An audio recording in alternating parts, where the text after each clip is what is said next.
मंगेश चुपचाप अपने पिता के शव के पास एकदम मौन बैठा होता है, मानो उसके मन में सुलगता हुआ आंसुओं का तूफान भी अब शोक मना रहा हो।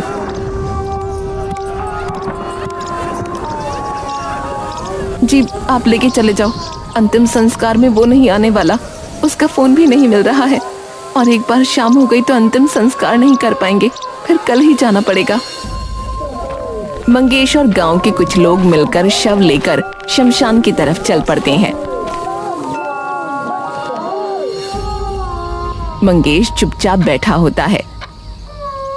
तभी वो लोग उठकर वहां से जाने लगते हैं। ध्यान रखना बेटा, हम आते रहेंगे। धन्यवाद काका। वो सभी लोग वहां से चले जाते हैं।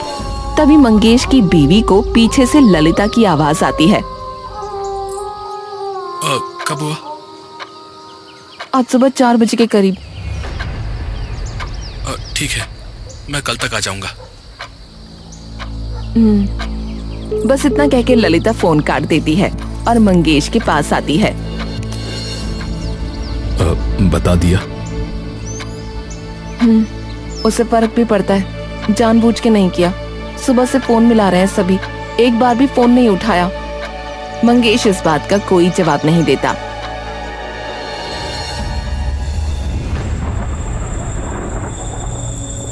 रात का चांद भी मंगेश के घर पर आज मानो मौन होकर मुरझाया हुआ था और तभी जितेश घर के अंदर घुसता है।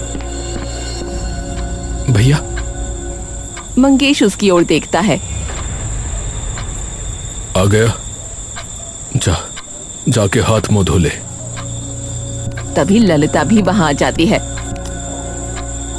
नमस्ते भाभी। नमस्ते। जितेश बिना कुछ कहे अंदर चला जाता है। पूरे कमरे में एक अजीब सी शांति मंडरा रही थी, मानो कोई अनहोनी किसी कोने में बैठी उन्हें देख रही हो। अब वो मैं फोन इसलिए नहीं देख पाया क्योंकि काम में बिजी था थोड़ा। 35 बार फोन मिलाया था तुम्हें, मैंने नहीं, तुम्हारे भैया ने, और न जाने कितनों ने किया, तुमने एक बार भी नहीं देखा पूरे दिन में। अरे ललिता। क्या ललिता, कब तक चुप कराओगे? अरे आप तो ऐसे बोल रही हो जैसे मैं जानबूझ के नहीं आया। कहा था ना काम था। ऐसा कौन सा काम हो गया कि एक बार फोन भी नहीं उठाया तुमने? अरे बस करो भाई तुम दोनों। वो दोनों चुपचाप अपना खाना खाने लगते हैं। अगले दिन मंगेश घर के बाहर चुपचाप बैठा बस बाहर की ओर देख रहा होता है। तभी जितेश वहां आता है। भैया एक बार अंदर आना, आपसे कुछ बात करनी है। मंगेश उसके पीछे अंदर आकर बैठ जाता है। क्या हुआ? भैया मैं अपना रेस्टोरेंट खोलना चाहता हूँ। क्या? पर हमारा ढाबा है तो सही एक गांव में। नहीं भैया, मैं अपना अलग रेस्टोरेंट खोलना चाहता हूँ। अरे पर मेरे साथ ही काम कर लेना ढाबे में। वो पापा ने आपको दिया था, मुझे नहीं, और मेरा कभी नहीं हो सकता है। वाह, दिखा दिए अपने रंग। अरे क्या गलत बोल दिया मैंने? होटल मैनेजमेंट इसलिए पढ़ी थी क्योंकि मुझे अपना काम शुरू करना था, और ढाबे का खाना बनाना नहीं सीखा मैंने। वही दाल रोटी बनती रही ना तो कहीं नहीं जाएंगे, यहीं रह जाएंगे।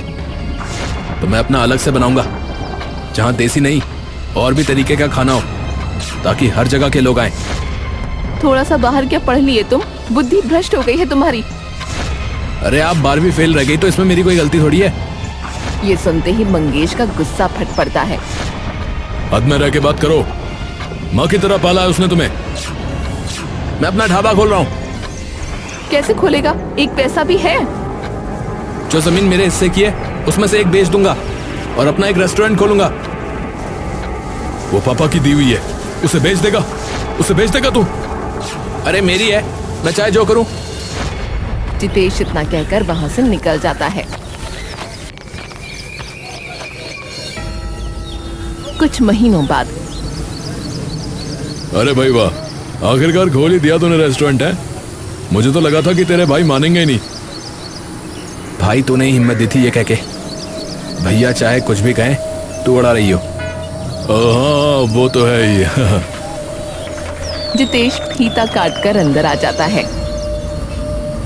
वैसे क्या क्या है? अरे पिज्जा, बर्गर, चाउमीन, मंचूरियन, ये सभी चीजें हैं जो आजकल के लोग खाते हैं। वो नहीं है बस कि दाल राजमा छोले बनाकर लोगों को खिला दिए। इससे आगे भी सोचना होता ना यार। हाँ हाँ सही बात है, सही बात है। अच्छा चलो अभी मैं चलता हूँ, शाम को आऊंगा।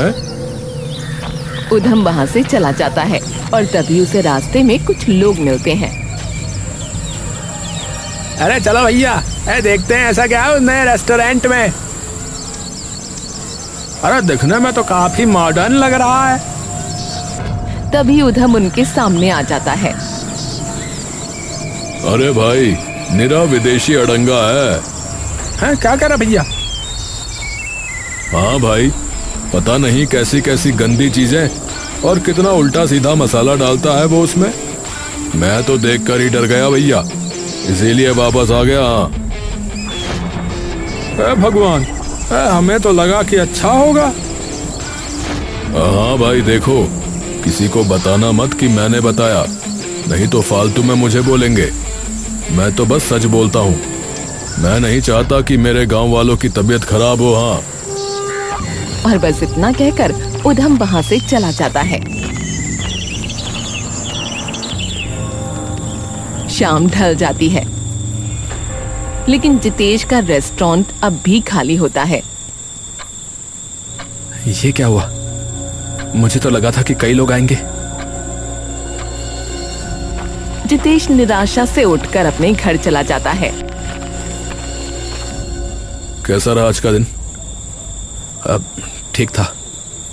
जितेश बस इतना बोलकर अंदर चला जाता है। आज कोई आया उस रेस्टोरेंट पे? अरे नहीं, मैंने पहले ही लोगों को रोक दिया। कहा कि गंदा बनाता है और गंदे गंदे मसाले डालता है। अगर इसका रेस्टोरेंट तुमने बंद करवा भी दिया तो उसके भाई का क्या करोगे? उसी की वजह से तो हमारा ढाबा नहीं चल पाया और हमें बंद करना पड़ा। आप भूल गए आपके पिता ने कैसे धक्के मार के बाहर निकाल दिया था हम दोनों को। अरे सब याद है मुझे, सब याद है। कुछ दिनों बाद। हाँ भाई बताइए। भैया भाई, अरे भाई मेरी दाल मखनी कर देना और नान है। भाई मेरी तो दाल तड़का और चावल ही करना। सभी लोग एक एक करके अपने ऑर्डर उन्हें बता देते हैं। ठीक है बैठो आप लोग। अरे नीटे। तभी एक लड़का बाहर आता है। अरे फटाक से 1 प्लेट आलू गोभी, 1 दाल तड़का, 1 दाल मखनी, 4 नान और 4 तवा रोटी करवा दियो। जी भैया जी। ठीक है 10 मिनट में हो जाएगा, बैठो आप लोग। वैसे भाई आपके भाई ने अपना काम खोल रखा है, मैंने सुना। हाँ भाई खोला तो है। पर भाई चल तो जरा भी नहीं रहा उसका। क्या? हाँ आपको नहीं पता, मुश्किल से 4 लोग भी नहीं जाते होंगे। मंगेश ये सुनकर एकदम से चिंता में आ जाता है। ऐसे तो नुकसान हो जाएगा उसका, एक बार जाके देखता हूँ। मंगेश तुरंत जितेश के रेस्टोरेंट पर पहुंच जाता है। तभी जितेश भी वहां आ जाता है। भैया क्या हुआ जितेश, कोई आया नहीं क्या? हाँ वो आज थोड़ा मंदा चल रहा है। लोग कह रहे थे ठीक से काम नहीं चल रहा। अरे लोग तो कुछ भी बोलते हैं। देख अगर पैसों की जरूरत हो तो मैं दे देता हूँ। भैया बोल दिया ना, सब सही है। अच्छा ठीक है। वैसे लोगों को अगर लाना है तो बाहर जाकर थोड़ी बात भी करनी पड़ेगी लोगों से। अरे भैया मैं अपने आप देख लूंगा, आप जाओ। मंगेश बिना कुछ कहे वहां से चला जाता है। मुझे सिखाएंगे। मंगेश अपने ढाबे पर बैठा जितेश के खाली रेस्टोरेंट के बारे में सोच रहा होता है। ऐसे तो कैसे बात बनेगी जब तक ये बाहर निकलकर लोगों को नहीं बताएगा। और जिद्दी भी तो इतना है। एक काम करता हूँ, क्यों ना मैं ही लोगों को बताऊं। हाँ, पर्चे लगवा देता हूँ। मंगेश तब अपने नौकर नीता को वहां बुलाता है। अरे नीटे, अरे आइयो एक बार। हाँ जी भैया जी। अरे एक काम कर यार, पर्चे छिपवा जितेश के रेस्टोरेंट के और हमारे ढाबे पे लगा दे, ताकि सभी ग्राहकों को पता लगे। जी भैया जी। शाम हो जाती है और रोज की तरह ही जितेश के ढाबे पर ज्यादा लोग नहीं आए होते। आज भी फिर से वही। जितेश निराश सा अपने रेस्टोरेंट को बंद कर घर की ओर चल देता है। तभी सामने से उसे अपना एक दोस्त बल्लू मिल जाता है। अरे जितेश भाई। अरे बल्लू भाई, क्या हाल है? बढ़िया है भाई। और बताओ तुम्हारा काम कैसा चल रहा है? बस भाई चल ही नहीं पा रहा, समझ में नहीं आ रहा है कि क्या हो रहा है। तभी बल्लू का एक दोस्त बीच में बोल पड़ता है। भाई बुरा मत मानना, लेकिन अगर गंदा खाना बनाओगे तो ऐसे ही होगा ना। क्या भाई, पूरे गांव में ही बात फैली हुई है कि आप तो बाहर का मैदे वाला गंदा खाना बनाते हो, गंदे तेल में, और उल्टे सीधे मसाले डालते हो, इसीलिए कोई नहीं आता आपके उस मॉडर्न वाले ढाबे पे। अरे अरे पर ये सब झूठ है यार। जितेश तो खुद ही सोच, ये गांव के लोग हैं, इन्हें दाल रोटी खाना पसंद है, ये क्यों तेरे पिज्जा चाउमीन वगैरह खाएंगे? हाँ, पर आप न जाने उसमें कैसे कैसे मसाले डालते होंगे। अरे नहीं नहीं यार, साफ सुथरा खाना है। अरे भाई, भला ये खाना भी कैसे साफ सुथरा हो सकता है? अरे भाई कैसी बातें करते हो? और बस इतना कहकर वो सब लोग वहाँ से चले जाते हैं। पूरी रात जितेश उन लोगों की बात याद करके सो नहीं पाता। अगले दिन जब वो रोज की तरह अपने खाली रेस्टोरेंट पर बैठा होता है, तभी उसका दोस्त उधम वहाँ आ जाता है। हाँ भाई, अरे कैसा चल रहा भाई सब? देख ले भाई, तेरे सामने है जो है। अरे भाई, अरे यार ऐसे कैसे यार, क्या हो गया भाई ये? अबे पता नहीं किसने अफवाह फैला दी कि मैं तो गंदे मसालों से खाना बनाता हूँ और कि बाहर की गंदी चीजें होती हैं वगैरह वगैरह। अच्छा, किसने किया यार? पता नहीं यार। अरे भाई वैसे कोई क्यों ही तेरा रेस्टोरेंट बंद करवाना चाहेगा भाई? हैं? ये तो वही कर सकता है ना जिसे तुझसे जलन हो, या जिसे डर हो कि तेरे रेस्टोरेंट की वजह से उन्हें नुकसान ना हो जाए। पर ऐसा तो नहीं है कि तू किसी का धंधा खा रहा है। एक बस तेरे भाई का ढाबा है भाई इस गांव में, पर वो थोड़ी ना ऐसा करेंगे। ये सुनते ही जितेश की आंखें बड़ी हो जाती हैं। नहीं किया होगा, वो तो हमेशा से खिलाफ थे मेरे काम के। कल भी आए थे एहसान जताने। उन्हें तो चिड़न होती है ना कि मैं क्यों बाहर पढ़ने गया और वो क्यों नहीं गए। वो तो डर गए होंगे कि कहीं मेरी वजह से उनका ढाबा ना बंद हो जाए। अरे भाई, तो अब पता नहीं यार। अरे भाई वैसे देखा जाए तो जैसे को तैसा मिलना चाहिए। वो तेरा काम बंद करवाए इससे पहले तू ही कुछ कर दे, नहीं तो जब भाई होकर वो तेरा काम बंद करवाना चाहते हैं तो तू भी क्यों भोला बन के बैठा भाई भी रहे। अरे तो क्या करूं यार? अरे भाई मेरे पास एक तरकीब है, सुन। उधम जितेश को सारी तरकीब बता देता है। सही कहा, मैं पागल थोड़ी ना हूं कि मेरे भोलेपन का फायदा उठाते रहेंगे वो। ये सुनते ही उधम के चेहरे पर खतरनाक सी मुस्कान आ जाती है। उसी रात जितेश दबे पांव अपने कमरे से बाहर आता है और बाहर रखी अलमारी से मंगेश के ढाबे की चाबी चुरा लेता है। जितेश के मुंह पर कंबल ढका है। वो दबे पांव मंगेश के ढाबे के अंदर आता है। जितेश रसोई में जाकर उस डब्बे को खोल देता है, जिसमें से कई सारे चूहे निकलकर बाहर आ जाते हैं। और तभी जितेश अपना फोन निकालकर उसका वीडियो बना लेता है और बाहर आ जाता है। तभी जितेश बाहर उधम को फोन करता है। अरे उधम, अरे ये वीडियो भेज रहा हूँ, वो फूड डिपार्टमेंट वालों को भेज दे और कंप्लेन लिखवा दे, क्योंकि मेरा नाम पता चला तो फालतू में बवाल हो जाएगा। अगले दिन जैसे ही मंगेश उसके ढाबे पर पहुंचता है, तभी देखता है कि वहाँ कुछ गाड़ियाँ खड़ी हैं। अरे क्या हुआ साहब? मंगेश आप ही हैं? जी। देखिए हम खाद्य विभाग से आए और हम आपका ढाबा सील कर रहे हैं, क्योंकि आपने किसी खाने की जगह को चलाने के जो नियम होते हैं उनका उल्लंघन किया है। उल्लंघन?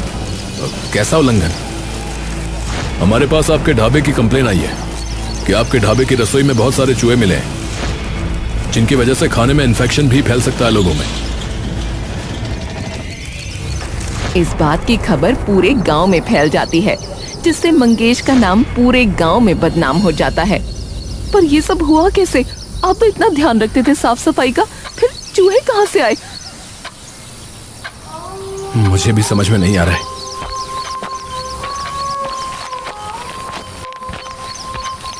आ गया। अभी कैसा चल रहा है काम? मेरा तो सही चल रहा है। और मुस्कान के साथ अंदर चला जाता है, जिसे देख ललिता का खून खौलने लगता है। देखो कैसा मुस्का के गया, इसे तो मजा ही आ रहा होगा। अरे ऐसा कुछ नहीं है, तुम शांत रहो। तभी ललिता के फोन पर एक मैसेज बजता है। ललिता जैसे ही मैसेज खोलती है, उसमें एक वीडियो होता है। ये नंबर किसका है? ललिता जैसे ही वीडियो देखती है, वो दंग रह जाती है। मुझे पता था ये इसी के कर्म है। क्या हुआ? ये देख लो, घर बैठे हमारे, मैं कह रही थी ना। ललिता मंगेश को वीडियो दिखाती है, जिसे देख मंगेश स्तब्ध रह जाता है। जितेश बाहर आओ। जितेश बाहर आता है।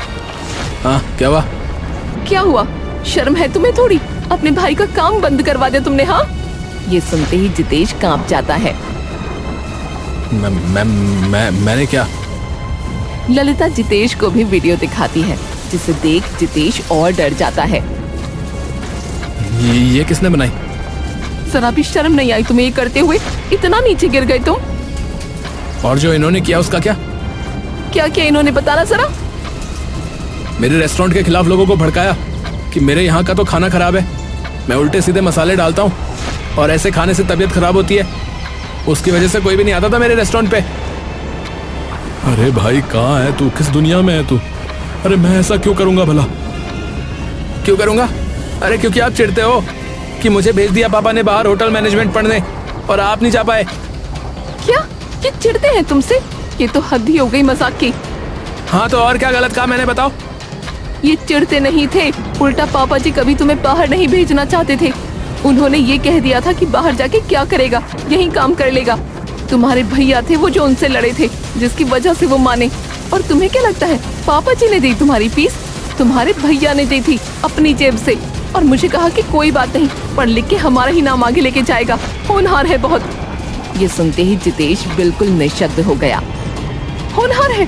हाँ जी हाँ, देख लो, धोखेबाज है, धोखेबाज एक नंबर का। और मैंने कभी गलत नहीं कहा किसी को।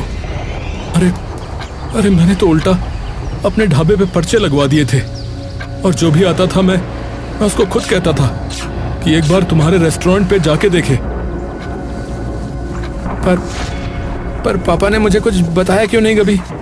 क्योंकि इन्होंने मना किया था कि तुम इस लड़ाई में ना पिसो और आराम से पढ़ पाओ, और तुम यहाँ पर सगे बन रहे। तुम तो अपने बाप के अंतिम संस्कार तक मरना आए। तुम ना भाई कहलाने के लायक हो, ना ही बेटा।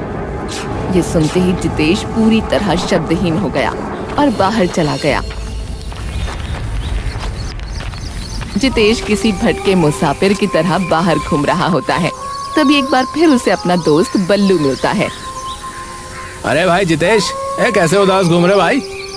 अच्छा, भाई के काम के दुख में हो। बल्लू, मुझे एक बात बता।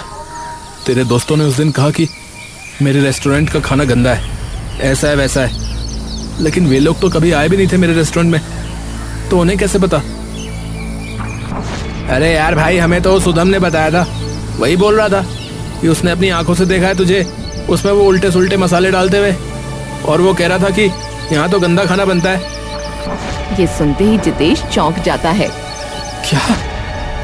हाँ भाई, और भी कई लोगों को बताई उसने ये बात तो, और बस फिर अपने आप ही ये बात फैल गई होगी उसके बाद। जितेश जाकर ये बात मंगेश को बता देता है। ओह, तो ये सब उस उधम ने किया है। हाँ, पर वो क्यों करेगा भैया? शायद मुझे पता है, उसने कहा था तुझे ये सब करने को। अब हाँ, उसी ने कहा। जब मैंने कहा कि कौन कर सकता है ये सब, तब उसने कहा कि ये तो वही कर सकता है जिसे तुझसे जलन हो, जिसका काम तेरी वजह से बंद होने का डर हो। उल्टा कान पकड़ा है, सीधा नाम नहीं लिया, पर भड़का जरूर दिया। और बस इतना सुनते ही जितेश को पूरा माजरा समझ में आ जाता है। और उसने मुझसे कहा था कि अपना अलग काम खोल, क्योंकि मुझे ज्यादा समझ है, और बिल्कुल मत मानिए अपने भाई की। और मैंने उसे ही कहा था रिपोर्ट करने को, लेकिन वो क्यों करेगा ऐसा? अरे क्योंकि हमारी वजह से उसका काम बंद हो गया था। उसने अपने पापा से लड़के अपने लिए ढाबा खोलने के लिए पैसे लिए थे, लेकिन जब उनका ढाबा नहीं चला तो उनका बहुत नुकसान हो गया, जिसकी वजह से उसके बाप ने उसे और उसकी पत्नी को घर से बाहर निकाल दिया। तो वो उसी बात का बदला ले रहा है अब। भाभी, ये वीडियो किस नंबर से आई है आपके पास? ललिता उसे वो नंबर दिखा देती है। तो ये नंबर है किसका? अभी पता लगवाता हूँ। मेरा एक दोस्त, वो साइबर सिक्योरिटी की पढ़ाई कर रहा है, वो आराम से पता लगा लेगा। जितेश अपने दोस्त को वो नंबर भेज देता है और उसे उस नंबर के बारे में पता करने को कहता है। थोड़ी देर बाद ही उसका फोन आ जाता है। हाँ भाई, पता लगा। हाँ यार, ये तो किसी किशोरी कुमारी का फोन नंबर है। किशोरी कुमारी? अब ये कौन है? ये सुनते ही ललिता चौंक जाती है। किशोरी? उसकी पत्नी उधम की? ये सुनते ही उन सब का शक यकीन में बदल जाता है और वो लोग तुरंत सरपंच से कहकर पंचायत बिठवा देते हैं। मंगेश और जितेश भरी पंचायत में उधम की ये करतूत सबको बता देते हैं। अरे झूठ है ये सरपंच जी, ये सब झूठ बोल रहे हैं। भाई सबूत क्या है?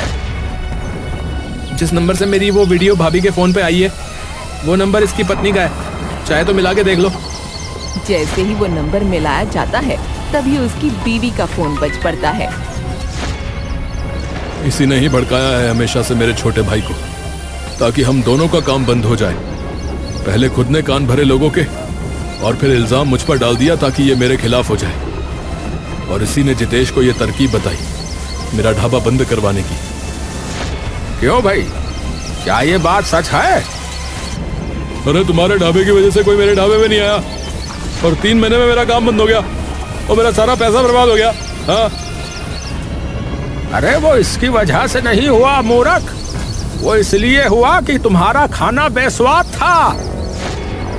इसकी सजा ये है कि आगे से तू कभी इस गांव में कोई ढाबा नहीं खोल पाएगा। हाँ, और अगर खोलना चाहता है तो चले जाओ इस गांव को छोड़ के। और दूसरा भाई जितेश, तुम अरे बच्चे हो क्या है? बच्चे हो जो किसी के भी बहकावे में आ गए हैं? अपने ही भाई के खिलाफ हो गए, दूसरे तुम्हारे भाई से बढ़कर हो गए। अरे पूरे गांव को दिखता है कि ये कितना लाड़ करता है तुम्हें। चलो अब जाओ यहाँ से। सब लोग अपने अपने घर आ जाते हैं। अब क्या करना है? मैं बताऊं? हाँ बोल। आप ना मेरा रेस्टोरेंट ले लीजिए और वहां अपना काम ना फिर से शुरू कर दो। और तेरा काम? जितेश अपना सर झुका लेता है, उसकी आंखों से आंसू बहने लगते हैं। मैं चला जाऊंगा भैया यहाँ से, क्योंकि मैं लायक ही नहीं हूँ यहाँ रहूँ। मैं वहीं शहर में कोई काम धंधा देख लूँगा भैया। अब आप यहाँ पर, अब आप पे मैं और बोझ नहीं बन सकता भैया। आपने जो भी किया ना उसके लिए बहुत बहुत धन्यवाद भैया आपका। और मैंने जो भी किया उसकी माफी के लायक तो शायद मैं कभी भी नहीं हो पाऊंगा भैया। जितेश अपनी भाभी की ओर देखता है। और भाभी हो सके तो आप भी माफ कर देना मुझे। न जाने बदतमीजी में क्या क्या बोल दिया मैंने आपको। आप सही कह रही थी कि मैं भाई के लाने के सच में लायक नहीं हूँ भाभी। तभी मंगेश और ललिता उसे रोक लेते हैं। जब गलतियां सुधारने का टाइम आया तब तुम भाग लिए। इधर आ छोटे, कहीं नहीं जा रहा तू। अब हम साथ में मिलके हमारा रेस्टोरेंट चलाएंगे। तुम्हारा विदेशी खाना और मेरा देसी खाना। सिर्फ गांव के नहीं, अब शहर के भी लोग आएंगे। ये सुनते ही जितेश मंगेश के गले लग जाता है। मुझे माफ कर देना भैया, मुझे माफ कर देना। मैं ऐसे नहीं मानूंगी देवर जी, मुझे तो एक महंगी वाली साड़ी दिलानी पड़ेगी। हाँ। सब लोग हंसने लगते हैं